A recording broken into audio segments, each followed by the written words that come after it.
Eu sou Jeremy Wade, explorador, biólogo e investigador do mundo aquático. A criatura que fisguei vai aparecer.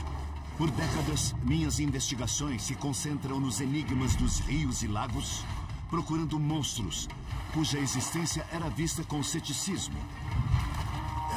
Ele existe mesmo. E descobrindo criaturas que inspiraram lendas. Incluindo a mais famosa de todas as feras mitológicas, o monstro do Lago Ness. Eu já vi essa criatura, eu sei que ela existe. Agora volto minhas atenções aos oceanos para resolver o enigma da mais duradoura das lendas dos mares. A serpente marinha. Essa jornada épica vai me levar do Reino Unido para as águas do Extremo Oriente, culminando com um dos encontros mais espetaculares da minha vida. Se for verdade, as possibilidades que se abrem são impressionantes. Eu tenho que ir até meu limite. Superfície, escuta. Tem água entrando na minha máscara. Será o bastante para conquistar este monstro das profundezas? Ele está ali, olha ele.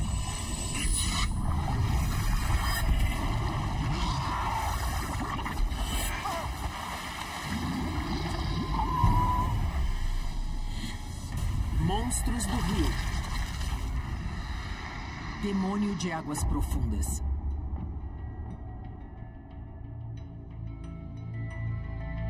Desde as primeiras viagens marítimas, as formas de vida do fundo do mar nos inspiram medo.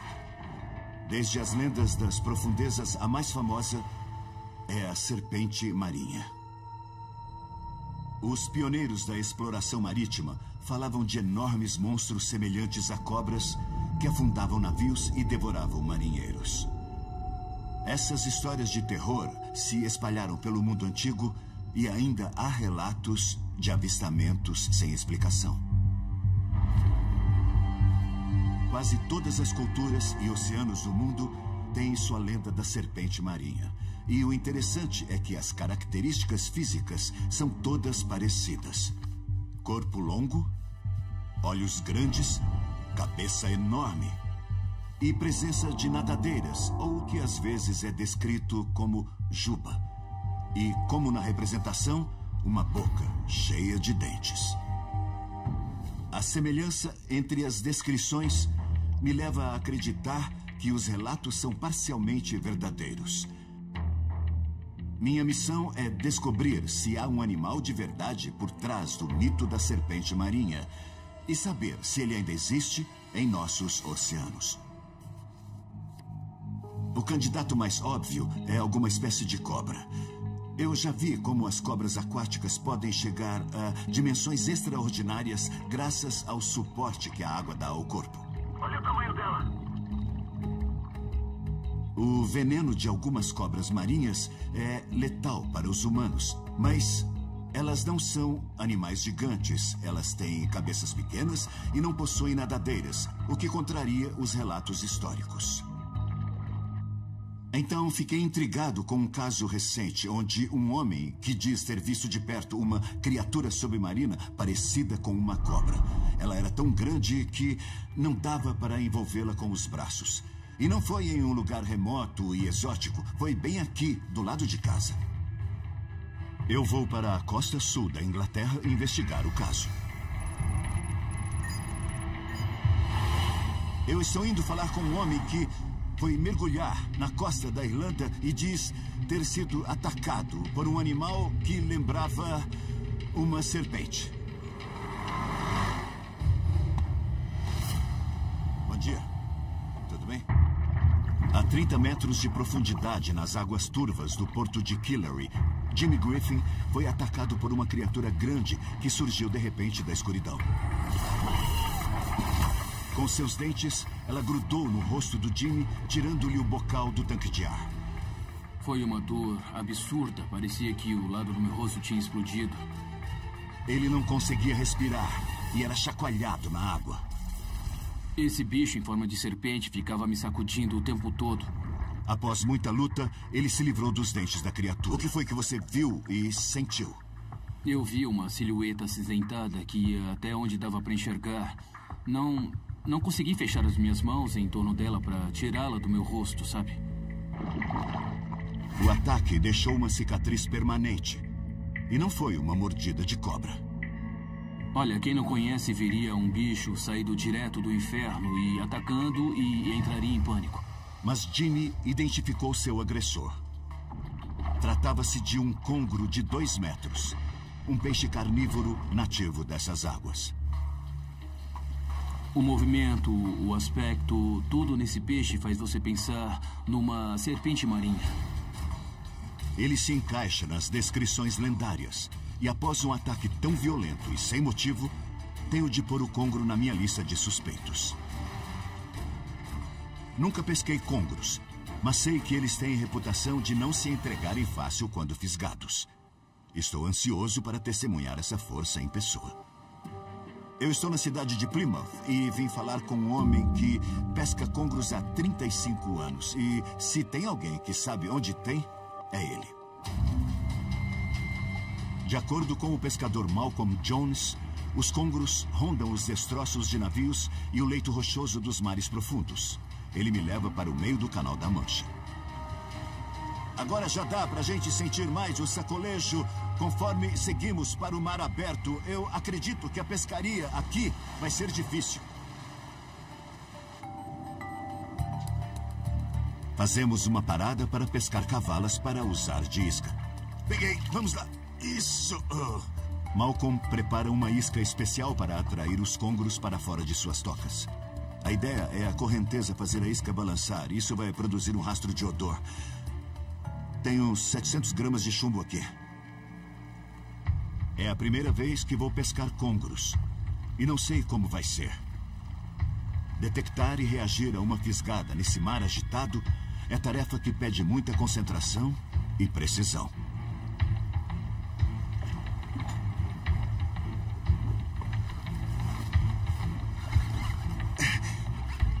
Acho que fisguei um. Não.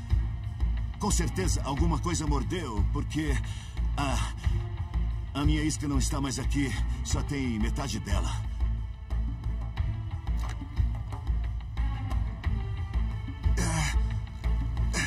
De novo. Mutilaram a minha isca. Que droga. Escapou. Escapou de novo.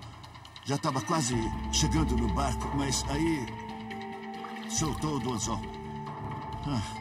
Aí ele fugiu. Malcolm disse que os congros estão mordendo, mas estão sendo mais espertos. Eles atacam as iscas, mas não consegui pescar nenhum até agora.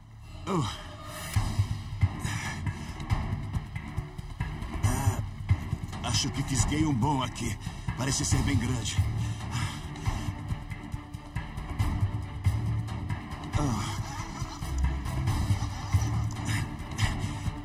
É um link. Traz ele pra dentro. É um peixe bem bonito. Muito bom. Não é? Ok, bom, ele é um peixe grande, mas não do comprimento que queremos. Este não é um congro, ele é um ling. Ele é um predador e tanto. Eu vou abrir a boca dele e vou mostrar os dentes. Ele tem essa barbela aqui, essa espécie de tentáculo no queixo. Bacana eu ter capturado um desses, mas os congros ainda não apareceram. Eu coloco uma isca nova e lanço novamente. Isso. Bom. Acho que pegamos um. E esse continua na linha. Isso. Legal. É um congro. Você pegou um. Maravilha. Eu vou esperar ele se acalmar e dar uma olhada. Eu tô tomando todo o cuidado para ficar longe da boca dele. Depois de ver o que um desses fez no rosto do Jimmy, é bom manusear esses peixes com cautela, ainda que esse aqui não seja dos grandes. Tem alguns que são bem mais pesados que esse e que atingem um comprimento de até 2 vezes maior. Pronto. Vai lá, vai. Pode voltar. Se afastou com muita velocidade. Os peixes variam em relação ao tempo que podem ficar fora d'água. Alguns aguentam pouco tempo. Os congros são bem fortes e... Você viu como ele voltou rápido para o fundo? Bom de ver. Ao ver este congro com meus próprios olhos, me impressionei pela semelhança com algumas das ilustrações de supostas serpentes marinhas. Mas nem o maior congro chega perto dessa criatura lendária em termos de tamanho. Consegui pegar o meu primeiro congro e devo dizer que é um peixe em formato de serpente, mas eles têm um habitat bem restrito e são encontrados apenas nas Ilhas Britânicas e na Europa. Então, o que será que inspira as histórias de serpentes marinhas em outras partes do mundo? E se por um acaso o congro tiver parentes maiores e mais assustadores pelos oceanos afora? Existem 800 espécies de enguias no mundo, como a enguia gigante que pesquei no Indo-Pacífico. Ela tem muitos dentes e são bem afiados. A enguia Diefenbach, da Nova Zelândia. Olha só, olha só, olha só, olha só, olha só! E a fantasmagórica moreia verde. Todas elas são capazes de atacar com uma mordida destruidora. Fui informado sobre uma sequência de incidentes violentos ocorridos na Tailândia. Um país que visitei inúmeras vezes, mas onde só pesquei em água doce. E tem um detalhe. Na rica mitologia da Tailândia, as serpentes aquáticas são predominantes. Coincidência? Tenho que investigar mais.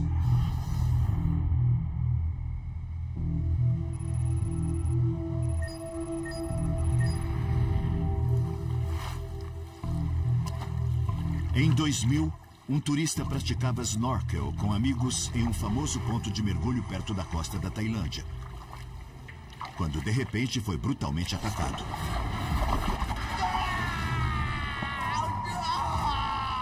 A mordida na perna rompeu uma artéria e o sangue dele tingiu a água.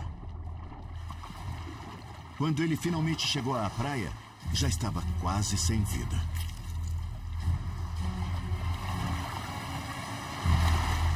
Os legistas examinaram as marcas de dentes, mas não descobriram a identidade da criatura agressora. Os moradores da região têm suas teorias. Eles sabem que há um animal muito agressivo nessas águas que dilacera carne humana com facilidade. A moreia gigante. Será que ela entraria para a minha lista? Vou até a ilha de Phuket, perto do litoral oeste da Tailândia, conversar com Matt Butcher, instrutor de mergulho que sabe bem os estragos que uma moreia gigante pode fazer. Esse episódio, ocorrido nas Ilhas Similan, foi registrado em vídeo. Eu estava trabalhando num cruzeiro de mergulho e tinha uma moreia da região que todos os instrutores alimentavam. E ela vivia num coral ali perto. E sempre que os mergulhadores chegavam, ela saía para investigar. Qual o tamanho dessa moreia? Eu diria que cerca de 1,80 m e a cabeça era grande. Ela tinha vários nomes. Uns barcos a chamavam de Emma, outros de Scarface. E aí, numa manhã, ela saiu do coral e veio nadar com a gente, como sempre, e eu fui tirar a comida para alimentá-la. Enquanto eu tirava a comida, a Emma veio por trás de mim e deve ter sentido o cheiro, né? Antes que eu percebesse, ela abocanhou meu polegar. Eu tentei abrir a boca dela com a outra mão, mas eu não consegui. Ela sacudiu a cabeça e eu ouvi um estalo. E quando ela saiu, eu olhei para minha mão e o meu polegar inteiro tinha sumido. Bom, eu imagino que na hora, assim, deve ter demorado um pouco para cair a ficha daquela situação. Sangrou muito? A água ficou cheia de sangue. A 20 metros de profundidade, o vermelho fica meio esverdeado, então tinha uma nuvem verde enorme em volta de mim, sabe? E o que aconteceu quando chegou à superfície? A marinha tailandesa prestou os primeiros socorros, fizeram um curativo e então me encaminharam para um hospital lá da região. Quer dizer que ele arrancou o seu polegar? Bom, eu não olhei com atenção, mas você tem um polegar aí. Então, o que aconteceu? Lá no hospital de Phuket, o médico tratou o ferimento e aí ele me disse que tinha um colega em Bangkok que poderia fazer uma cirurgia em que ele ia tirar um dos dedos do meu pé e implantar no lugar do polegar. E aí, uns 5 meses após a operação, eu já conseguia mexer bem o meu dedo e não sentia dores. Hoje tenho uns 80% de mobilidade. É incrível, é como se eu ainda tivesse meu polegar. Eu nem noto que é um dedo do pé na minha mão. O confronto de Matt teve um final feliz para ele. Mas se foi uma moreia gigante a responsável pela morte do turista, ela passa a se enquadrar nas histórias de serpentes marinhas devoradoras de marinheiros. Ao cair da noite, eu faço uma visita ao mercado de pescados para ver se encontro algum suspeito que viva nessas águas. É esse aqui? É um caranguejo ferradura. Um caranguejo ferradura. Esses caranguejos são criaturas bem estranhas e bastante primitivas. Eles vêm em massa às praias para botar ovos. Esses aqui ainda estão com as ovas dentro. É a primeira vez que eu vejo à venda. Tem mais coisas estranhas por aqui. Esses aqui o que são? Parecem tatuzinhos gigantes. É uma tamarutaca. Tem várias espécies que eu nunca tinha visto nos mercados. Eu pego pra você. Bom, eu deixei ele cair porque eles têm, sei lá, se são partes da boca ou patas que se projetam para capturar as presas. E esse aqui fez isso agora. Bom, ele tocou no meu dedo e eu derrubei ele com um susto. Eu nunca tinha visto isso no mercado. Tem muita coisa interessante aqui. O que será que tem mais para lá? Até agora, não encontrei o que realmente procuro. Uma moreia. Tem alguma moreia? Vocês não vendem moreias aqui? Eu estava procurando por moreias, um peixe comprido. Sabe, você vende aqui? Ele me disse para ir ao fundo do mercado falar com os ciganos do mar. Falar com os ciganos, é por aqui? Logo ali. Os ciganos do mar, ou Chauli, termo que significa povo do mar, não vive mais exclusivamente na água, mas mantém um estilo de vida de caça e pesca. Os Howai, uma tribo nômade, são um dos povos originais de Phuket. Me disseram que vocês, às vezes, pescam moreias. Moreia. Moreia. Moreia. Moreia. Vocês pescam às vezes? Moreia. Ele me disse que os Howai só pescam moreias para comer e por isso não as trazem ao mercado. Elas são perigosas? Elas podem morder? Ele me conta uma história de um morador que teve um dedo arrancado por uma moreia. Arrancou o dedo todo? Sim. E eu, por um acaso, poderia ver esse peixe mais de perto? Ele diz que pesca moreias com um grupo de 6 pessoas e que posso acompanhá-los amanhã. Tá certo, ok, tchau. Quero saber se a mandíbula desse peixe é forte o bastante para matar um homem. Na manhã seguinte, me encontro com os Howai e zarpamos no barco deles. Por várias gerações, os Howai viveram, morreram e nasceram na água, vivendo apenas daquilo que o oceano oferecia. Esses mares são o lar deles desde a antiguidade. Eles têm um conhecimento espantoso do que existe abaixo da superfície. Eles são caçadores de subsistência. Só pegam o necessário para sobreviver. E a moreia é um dos seus alimentos base. Eu normalmente pego os peixes e depois os devolvo à água. Mas neste caso, vou deixar que eles utilizem a tradicional técnica de caça com arpões. Eles estão se preparando para entrar na água. Eles não usam pés de pato, eles vão de sapatos, eles usam um cinturão com pesos para poder ir até o leito. A mangueira de ar fica amarrada na cintura e o oxigênio é fornecido por aquele compressor velho que está sendo ligado ali.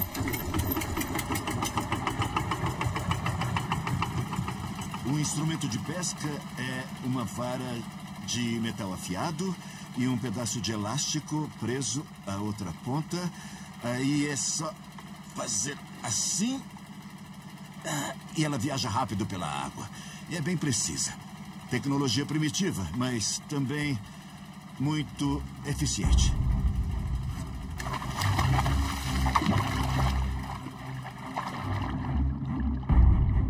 O compressor, uma alternativa barata aos cilindros de mergulho, traz muitos riscos. O sistema de filtragem é geralmente muito simples, o que significa que a fumaça do diesel e gases tóxicos, como o monóxido de carbono, podem contaminar o ar na mangueira. Mas esse método permite passar bem mais tempo embaixo da água que um mergulho sem equipamentos.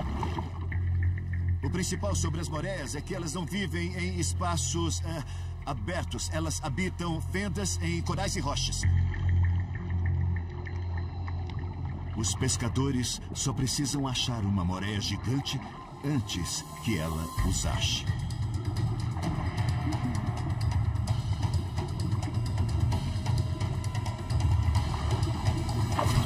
Minha busca por monstros agora se passa nos oceanos. Estou investigando o enigma da lendária serpente marinha. No momento, estou na Tailândia, acompanhando os Hawaii em sua pesca de moreias. Quero saber se foi este o peixe que motivou o surgimento de um dos maiores mitos sobre monstros no mundo.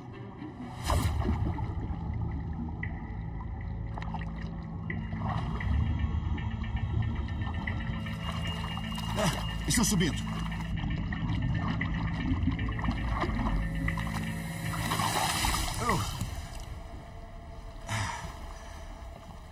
Aqui tem 4. Acho que elas têm de 1 metro a 1,20 m. Elas têm metade do tamanho da que devorou o dedo do Matt. Mas a moreia gigante pode chegar a 3,5 metros de comprimento. Aqui está a moreia e só de ver a boca e os dentes já se nota que ela é feroz. Eu quero examinar com muita calma. Eu vou colocar aqui embaixo. Os dentes da frente são longos e curvos. E o interessante é que são voltados para dentro. Se você puxar a parte presa, só vai fincar ainda mais os dentes. E aqui tem mais uma curiosidade. Uma coisa peculiar nas moreias é a forma como elas transferem a presa da boca para a garganta. Elas têm outra mandíbula e outro maxilar na faringe. É como no filme Alien. Eles se projetam, seguram a presa e a trazem para dentro. As moreias têm poucos predadores naturais. São canibais e não têm medo de atacar presas do seu próprio tamanho. Com mandíbulas e maxilares dignos de ficção científica, são capazes de engolir presas inteiras, como as mitológicas serpentes marinhas. Mas é difícil imaginar, mesmo a maior das moreias, engolindo uma pessoa. E o fato de elas serem predadoras de emboscada, que se escondem em cavidades rochosas, não condiz com a ideia da criatura que atacava barcos na superfície. Mas eu não vou descartá-las ainda. Vou voltar à terra firme e investigar mais. Aqui na Tailândia, quase todos os templos contêm ilustrações ou entalhes de uma criatura que lembra a serpente marinha clássica.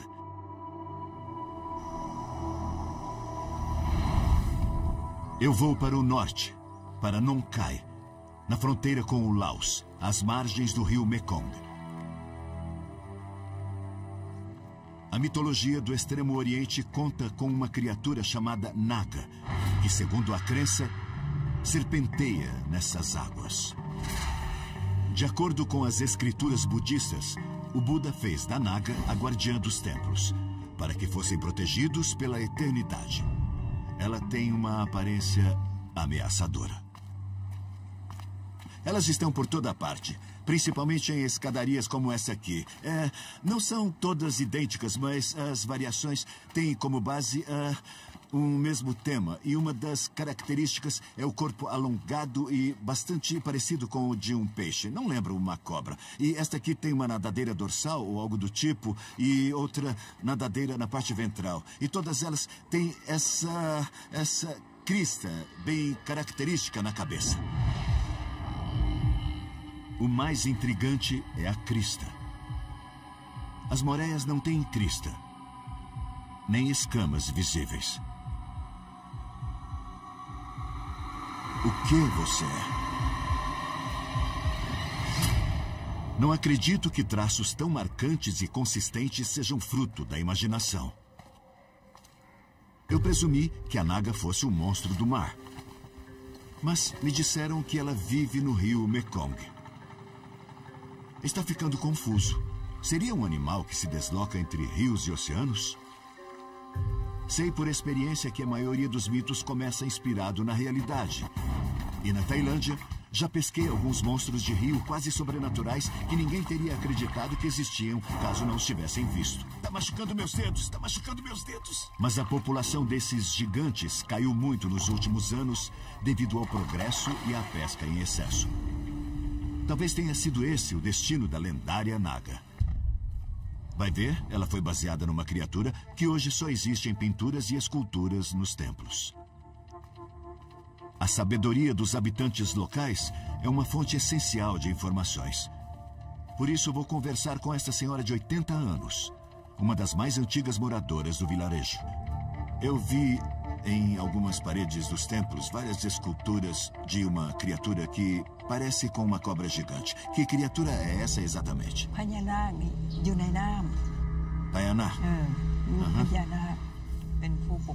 Payaná é como eles chamam a serpente. E as pessoas têm medo dessa criatura? Sei, elas têm medo, mas ela não é perigosa e... Por que então as pessoas têm medo? Ela fala sobre um rapaz que enfureceu a Naga ao desrespeitar a natureza. Depois disso, ele foi tomar banho no rio e desapareceu. Acredita-se que a serpente vingativa o tenha levado e ele nunca mais foi visto. A senhora já viu uma dessas?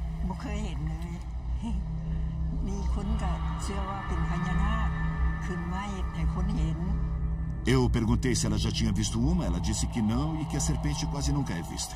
Então, ela me disse uma coisa muito interessante.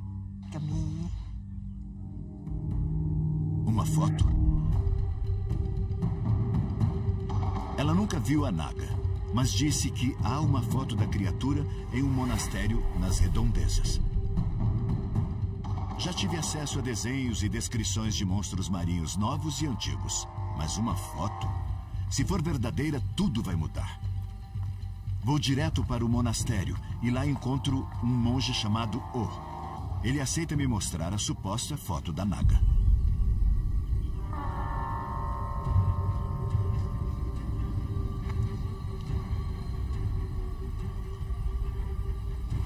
O monstro vai ser desmascarado. Estou no norte da Tailândia, lar da Naga, uma divindade budista em forma de serpente que ataca pessoas que se banham no rio Mekong. Apesar da informação de que nunca tinham visto esse monstro lendário, tenho nas mãos uma foto dele. É uma foto impressionante. Muito obrigado. É muito parecida com as esculturas do templo. É uma foto autêntica de um peixe de verdade. A legenda diz o seguinte: Rainha das Nagas, capturada pelo exército americano no rio Mekong, base militar do Laos, 27 de junho de 1973, comprimento 7,80 metros. Nossa, é um peixe dos grandes mesmo. Que foto sensacional. Muito obrigado. Naquela hora, me veio à mente uma lembrança antiga de ter visto esta foto em um jornal. Ela foi tirada nos Estados Unidos, perto de San Diego, mas eu não quis ofender o povo local dizendo isso a eles. O nome dele é peixe-remo e ele pode ser encontrado no mundo todo, mas só em água salgada profunda, não em água doce, o que confirma que a legenda está incorreta. Mas dá para entender por que os monges acham que esta é a Naga. O corpo longo e delgado e a crista característica. O peixe-remo pode não ser a Naga, mas ele corresponde à descrição da serpente marinha. É tão raro hoje em dia que só me lembrei dele após ver a foto. Numa época em que as pessoas tinham pavor do desconhecido, dá para imaginar que este peixe esquisito provocava medo em quem o encontrasse. Mas, hoje em dia, este peixe foi encontrado vivo em algumas ocasiões. Embora eu talvez tenha identificado a criatura que inspirou o mito da serpente marinha, minhas investigações servem para mostrar a criatura viva e só assim elas se concluem. Eu estou em uma situação única em minha carreira em que as chances disso acontecer são absolutamente remotas. É uma constatação devastadora. Pelo que sei, o número de pessoas que viu este peixe vivo é menor que o número de pessoas que foram à Lua. Mas, na viagem de volta a Bangkok, eu decido que não vou desistir de desvendar o mistério da serpente marinha. O peixe-remo está tão perto de ser a criatura que procuro que vou ter que dar um jeito de encontrá-lo. A complicação é que, apesar do peixe-remo viver em quase todos os oceanos, ele é um dos peixes menos vistos. Tudo porque ele vive em altas profundidades, de 200 a 900 metros. Quando são vistos na superfície, eles geralmente estão morrendo ou já estão mortos. Eles são levados pela água até a orla, como o espécime achado em 2015 na ilha de Santa Catalina, na Califórnia. Estima-se que eles podem atingir até 15 metros de comprimento. Em 1860, quando um espécime morto foi encontrado nas Ilhas Bermudas, ele foi oficialmente descrito por biólogos como sendo a grande serpente marinha. Sabe-se tão pouco sobre o peixe-remo que é difícil achar informações úteis sobre eles, como comportamento e localização. Então, como vou estar no lugar certo e na hora certa para ver um deles ainda vivo?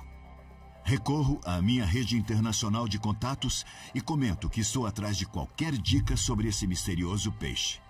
Não demora muito e recebo uma notícia que me deixa empolgado. Eu fiquei sabendo de uma coisa que parece tão improvável que estou tentado a não levar a sério. Mas, se for verdade, vai abrir as possibilidades de forma inacreditável.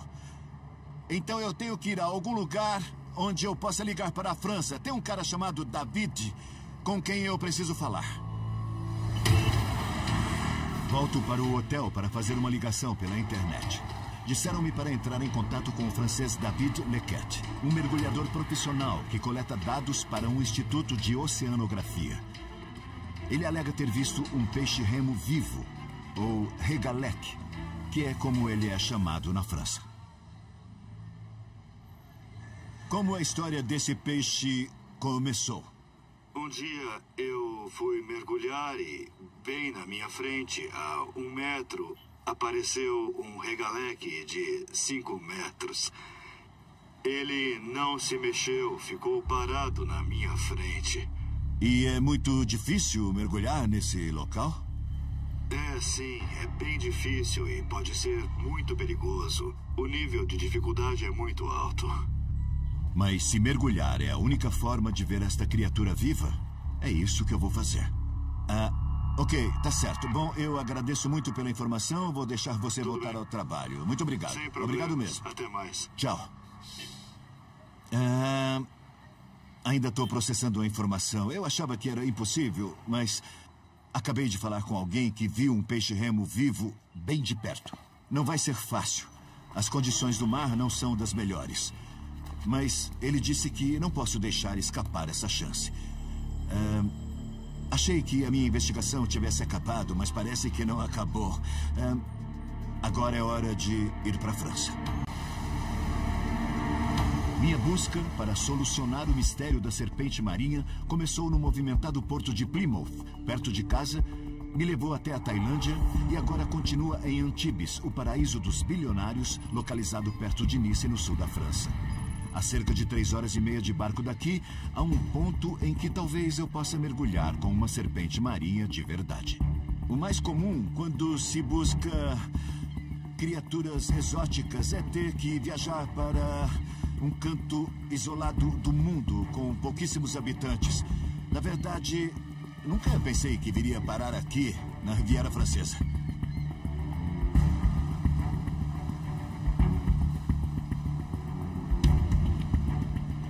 Finalmente chegamos ao nosso destino, uma boia no meio do Mediterrâneo.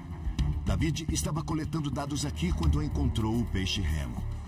A água aqui tem cerca de 2.400 metros de profundidade e este marcador está ancorado ao leito marinho por uma corrente que parece não ter fim. Por alguma razão desconhecida, o peixe-remo sobe e chega até 9 metros da superfície, às vezes até mais. Não dá para prever quando eles vão fazer isso. Só espero que isso aconteça ao menos uma vez enquanto eu estiver na água. Tem um período curto em que as condições do mar são favoráveis, com a quantidade de plâncton ideal para atrair os peixes e a água com boa visibilidade. Fui informado de que esse período só dura mais 24 horas, não mais que isso. David me alertou que mergulhar aqui é perigoso por causa da profundidade e das fortes correntes submarinas. Por isso, serei acompanhado por uma equipe com experiência e manterei comunicação com o barco para o caso de algum imprevisto. Nesta modalidade de mergulho, o leito marinho não está visível. Sem uma referência fixa, até mesmo mergulhadores profissionais podem perder a orientação. Além disso, estou usando um equipamento de respiração em circuito fechado, que me permite ficar mais tempo embaixo d'água, mas que torna o mergulho ainda mais técnico. Aprendi a usar este aparelho há pouco tempo. Espero que eu possa dar conta do que vem pela frente. Na verdade, eu nunca fiz um mergulho assim, sem nada para me orientar, que não seja essa corrente que desce até o leito. A gente tem treinamento, mas é preciso ter muito cuidado.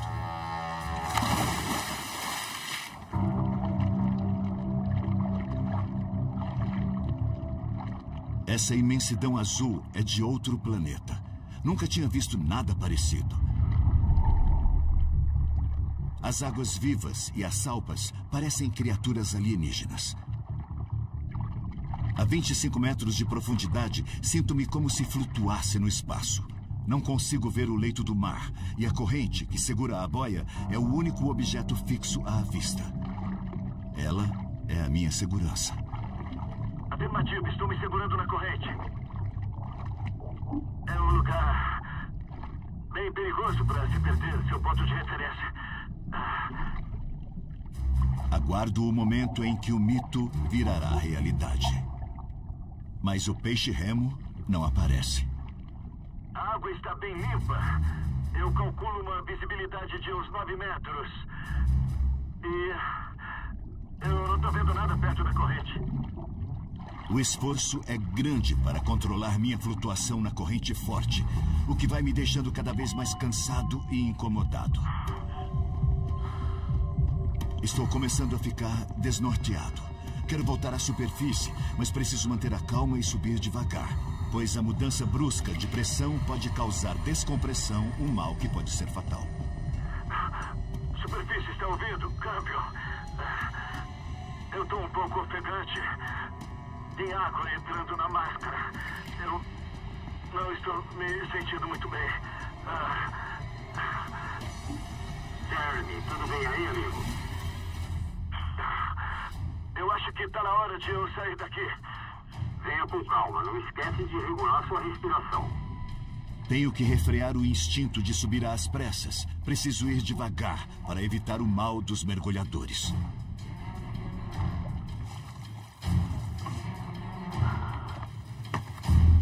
Ao chegar ao barco, sinto-me aliviado, mas cansado.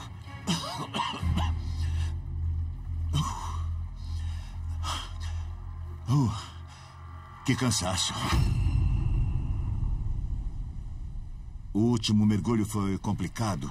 Eu não sei se vai ficar melhor. Eu sinto que estou no meu limite da capacidade. O ambiente submarino aqui é muito desafiador. Não dá para ver o leito. Ele está a mais de 2.000 metros abaixo. O que estou tentando fazer lá no fundo é o mesmo que faço quando pesco, atingir um estado de calmaria e controle, mas com tantas coisas para me preocupar, não tem como. Eu estou em um ponto que não sei se vou mergulhar outra vez. Eu estou em dúvida se isso é recomendável, sabe? Enfim, é isso aí. As condições estão boas. Mas eu não sei se eu sou capaz de voltar lá.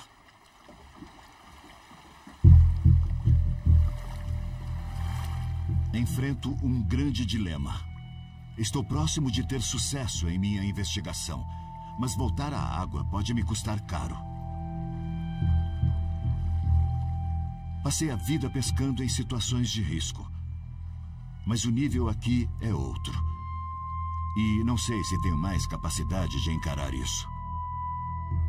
E o tempo está passando.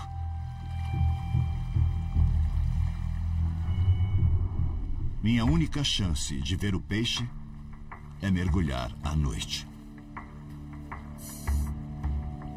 Fazer um mergulho à noite, para mim, vai dificultar ainda mais as coisas. A orientação fica muito mais difícil e não tem nenhum ponto de referência. Para desvendar esse mistério, terei que vencer meus medos. A água está repleta de plâncton. Espero que seja bastante para atrair uma serpente marinha das profundezas. Mais uma vez, fico à espera. Só que agora, em meio ao silêncio e à escuridão.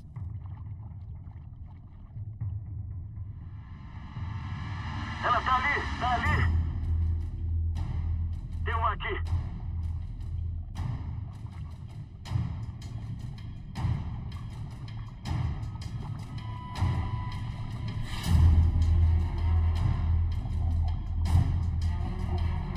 É incrível! É sensacional! Acho que mais gente viu a Terra do espaço do que viu um desses tão de perto. Que animal mais bizarro. Acho que vou tocar nele. Eu toquei nele. Mesmo de perto, é difícil estimar o tamanho. Calculo que ele tenha 2,5 vezes a minha altura. É um peixe veloz e de nado fácil. Ele não flexiona o corpo. Só as nadadeiras que ficam ondulando. Esse peixe não possui bexiga natatória, o que permite que ele suba e desça rapidamente na água. Agora ele está usando a corrente como referência.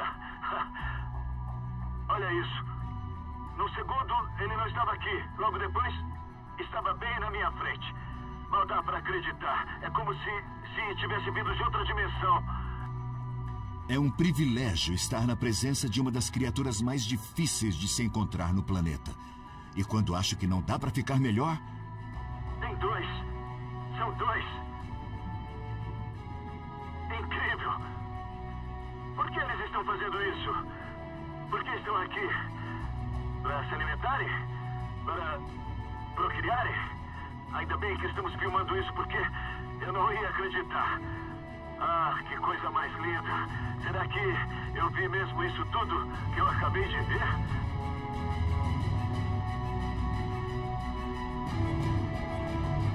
Apesar de todas as dificuldades, acho que desvendei o enigma da serpente marinha. É esta criatura extraordinária e incrivelmente rara. O peixe-remo, a verdadeira origem desta lenda que resiste à passagem do tempo. Ele é rápido demais. Não dá para seguir. Foi